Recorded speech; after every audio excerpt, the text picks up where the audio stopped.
আসসালামু আলাইকুম। ইংলিশ গ্রামারের প্রিপোজিশনের আজকের ক্লাসে সবাইকে স্বাগত জানাই। আজকে আমরা যে জিনিসটা নিয়ে আলোচনা করব, বেশ কিছু প্রিপোজিশনের ইউজেস দেখব। তো আমরা প্রথম যে প্রিপোজিশনটা নিয়েছি সেটা হচ্ছে নিয়ার। তো নিয়ার অর্থ আমরা মেইনলি জানি হচ্ছে কাছাকাছি। এই নিয়ারটা আমরা কখন ব্যবহার করতে পারবো? যখন দূরত্বের দিক দিয়ে খুব কাছাকাছি কোনো বস্তু বোঝাবে তখন।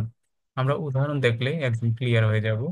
একটা উদাহরণ এখানে আছে, the cat is near the box. এই যে ছবিটা আমরা দেখতে পাচ্ছি, এই বক্সটা একদম বিড়ালটার কাছাকাছি আছে কিন্তু একটা দূরত্ব মেনটেন করতেছে। তো তখনই আমরা কি বসাবো? এই নিয়ারটা বসাতে পারি। তারপরেরটাতে আমরা চলে যাই, বিসাইড। বিসাইড অর্থ তো আমরা জানি হচ্ছে পাশে। আরেক বিসাইড সত্য হচ্ছে কিন্তু তাছাড়া বা সেটা ব্যতীত। সাইডের অর্থটা আমরা একটু দেখে নিই। একেবারে পাশে বোঝাতে আমরা যদি একটা উদাহরণ দেখি, the dog is beside the house. এই যে চিত্রে আমরা দেখতে পাচ্ছি হাউসটার একদম পাশে এই যে ডগটা অবস্থিত। এই জন্য আমরা বলতেছি যে the dog is beside the house. তারপরের প্রিপোজিশনটা হচ্ছে বিহাইন্ড। বিহাইন্ড অর্থ আমরা জানি হচ্ছে পেছনে। এখন কোনো কিছুর পেছনে বোঝাতে আমরা বিহাইন্ড শব্দটা মেনলি ইউজ করি প্রিপোজিশনটা।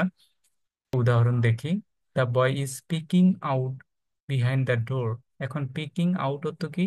পিকিং আউট হতো হচ্ছে উকি দেওয়া। এই যে চিত্রে দেখা যাচ্ছে একটা বালক দরজাটার পেছন থেকে কি করতেছে? উকি দিচ্ছে। তো পেছন থেকে বোঝাতে আমরা এই যে বিহাইন্ড শব্দটা ইউজ করতে পারি। পরবর্তী প্রিপোজিশনটা আমরা দেখে নিই, আন্ডার। আন্ডার তো আমরা জানি কি? নিচে। তো এই আন্ডারের অর্থ হচ্ছে সরাসরি কোনো কিছুর নিচে। তো একটু দেখে নেই উদাহরণটা, the box is under the tree.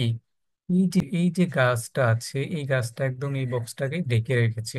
তো কোনো কিছু ডেকে রাখা অর্থে নিচে আছে এমন বোঝাতে আমরা আন্ডার প্রিপোজিশনটাকে ব্যবহার করে থাকি।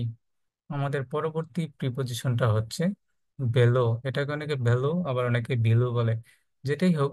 তো আমি নর্মালি এটাকে বেলো বলি। তো এই বেলো অর্থ হচ্ছে স্তর বা তুলনামূলকভাবে নিচে। এখন এই দুইটা জিনিস দ্বারা কি বোঝায় আমরা দুইটা উদাহরণ দেখলে বুঝতে পারবো। My mouth is below the nose. এই যে আমার মুখটা কি নাকের নিচে আছে, তাহলে এই নাকটা হচ্ছে একটা স্তর এবং এই মুখটা একটা স্তর। তো যখন আমরা এই যে স্তর বুঝাবো, সেই অর্থে কিন্তু আমরা বেলোটা এখানে বসাতে পারি যে আমার মুখটা এই নাকের নিচে অবস্থিত।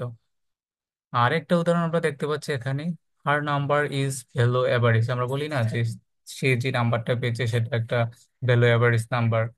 তো অ্যাভারেজ যে নাম্বারটা আছে সেটার চেয়ে নিচে। তাহলে এটা দিয়ে আমরা কি বুঝি? একটা তুলনা বা কম্পেয়ার বুঝাই অন্যের সাথে। আর পরবর্তী প্রিপোজিশনটা হচ্ছে বিনীত। তো বিনীত অর্থ কি? শারীরিক বা মর্যাদাগতভাবে নিচে।